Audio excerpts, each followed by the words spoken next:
Кругот на адреналинот развој на авантуристичкиот туризам е проектот за кој Крушево доби 500.000 евра грант од Европската унија за поддршка на туризмот. Авантуристичкиот туризам е во огромен подем во овој град, особено параглайдингот.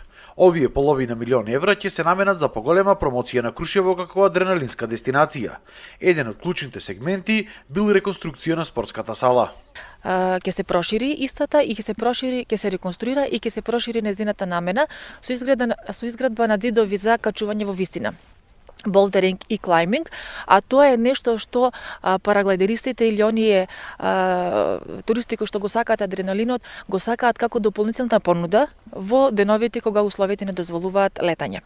Планирано било изработка на апликации за мобилни телефони, кои што ќе ја содржат целокупната туристичка понуда на Крушево, а градот ќе бил промовиран и на туристичките сајми во Софија и Белград. Понатаму ќе се постават сувенирници на место гумења, за да се подобри сликата на тој простор, да се тргнат они импровизирани тезги на кои што граѓаните продаваат занечиите, да речам продаваат сувенири и други производи.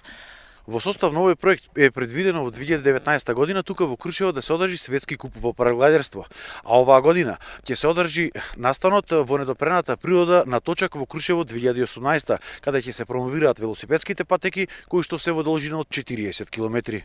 Од општина Крушево велат дека за поголема промоција на градот требало да се вклучат сите жители, зашто ќе имало и едукации на локалното население. Ќе се потрудиме да покрениме свеста на локалното население преку едукација и други форми на интервјуа и известувања како да се покрени свеста за подигање свест за јавната чистота во градот. Од општината истакнаа дека моментално работеле уште на неколку проекти за изградба на подобра локална патна инфраструктура, која исто така ќе придонесе за развој на туризмот.